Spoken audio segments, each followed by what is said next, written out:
ఈరోజు పవన్ కళ్యాణ్ గారు కూడా నేను ప్రశ్నిస్తున్నాను. ఈరోజు 30,000 మంది మాయమైపోయినారు, మహిళలు 30,000 మంది యూతులు మాయమైపోయినారని. 10 నెలలు అయింది సార్ వచ్చి. మరి 30,000 మంది ముగ్గురునన్నా తీసుకొని వచ్చారు ఆ కిందికి. ఈరోజు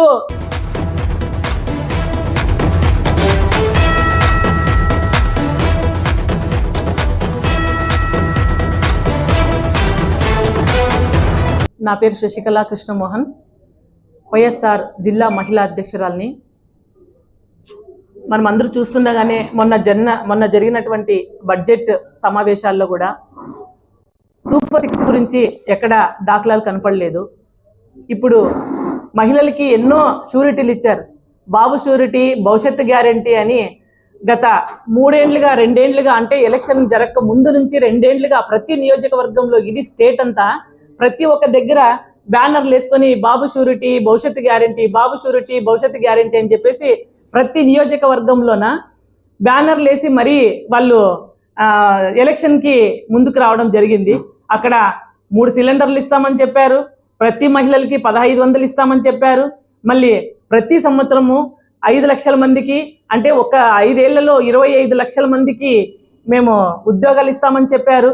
తర్వాత ఉద్యోగం ఇయ్యక పక్షంలో ఉద్యోగ భృతి, అంటే వాళ్ళకి ప్రతి ఒక్క ఉద్యోగం రాని వాళ్ళకి ఉద్యోగ భృతి మీద, నిరుద్యోగ భృతి మీద 3,000 రూపాయలు ఇస్తామని చెప్పారు.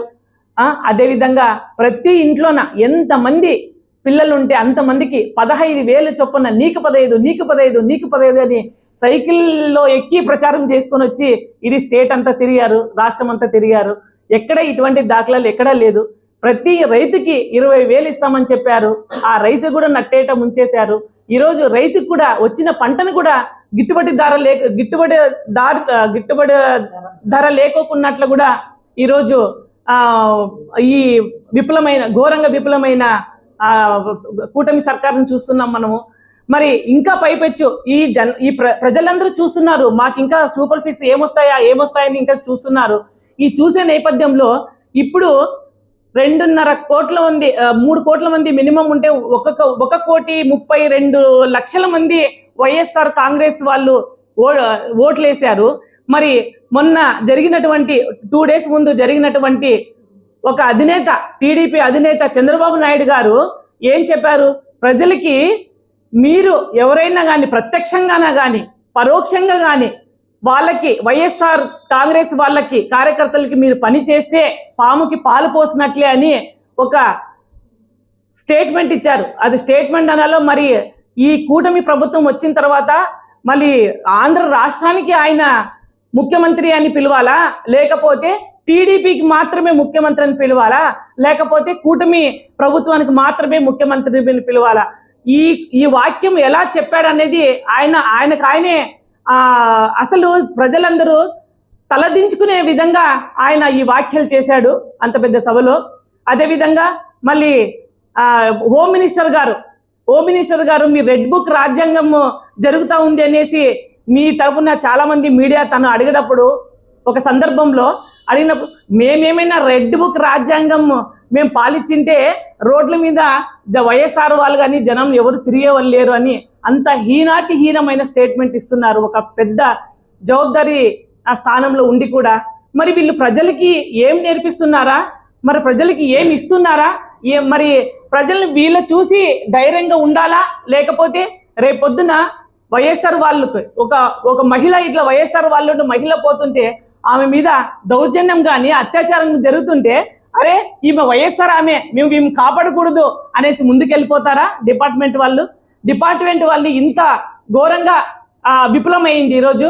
అదేవిధంగా ఏదైనా ఒక మహిళ కూడా ఒక కాలేజీలో కూడా లేకపోతే ఎక్కడైనా పోయినప్పుడు కూడా ఒక అమ్మాయి మీద ఒక అఘాయిత్యం జరిగినప్పుడు ఈమె వైఎస్ఆర్, ఈమెను మేము కాపాడకూడదని ముందుకెళ్ళిపోతారా?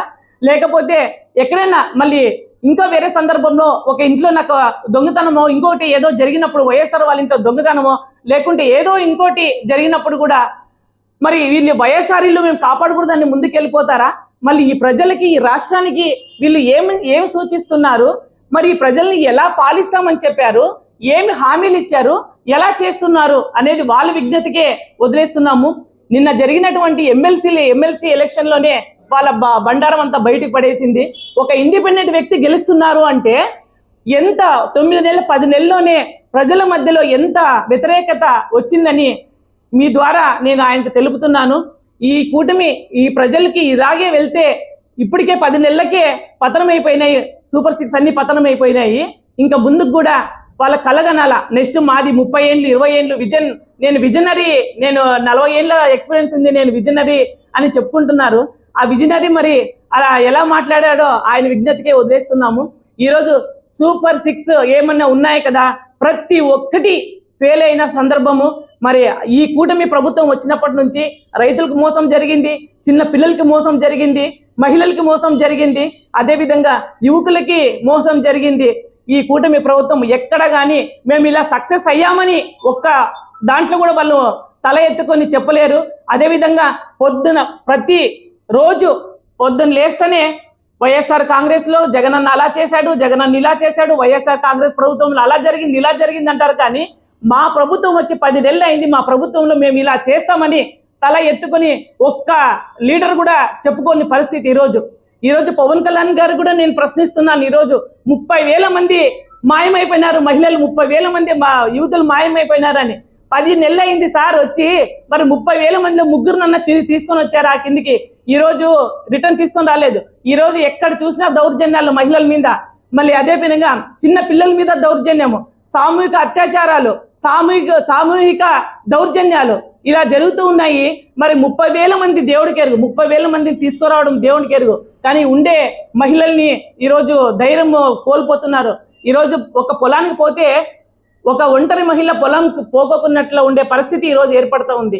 ఎక్కడ మహిళలకి ధైర్యం చాలడం లేదు తిరగడానికి. అదేవిధంగా మళ్ళీ ఈ కూటమి ప్రభుత్వంలో ఏమి జరిగిందా ఏమి లేదనేది కూడా మేము కూడా ప్రశ్నిస్తున్నాము. ఈ ప్రశ్నించే గొంతును కూడా నొక్కాలని చూస్తున్నారు. ఎవరు ఎంతమందిని మీరు డైవర్షన్ పాలిటిక్స్ ఎలా చేస్తున్నారో వాళ్ళని లోపలికేసి వీళ్ళని లోపలికేసి ఈరోజు ఈ డైవర్షన్ పాలిటిక్స్ ఎంతవరకు ముందుకు పోతుందో తెలియదు సార్ మీకు. ఎందుకంటే ప్రతి ఒక్కరి చేతిలో ఈరోజు మీడియా ఉంది. చిన్న పిల్లలు కూడా ఈరోజు పొద్దున్న లేస్తేనే ఈరోజు మీరు ఏం చేస్తున్నారు అనేది చూస్తూ ఉంది. ఈ డైవర్షన్ పాలిటిక్స్ తక్కువ చేసి ప్రజలకి మీరు హామీలు ఇచ్చినటువంటి హామీలని నెరవేర్స్తే బాగుంటుందని ఈ సందర్భంగా మీ ద్వారా నేను చెప్పుకుంటున్నాను ప్రభుత్వానికి.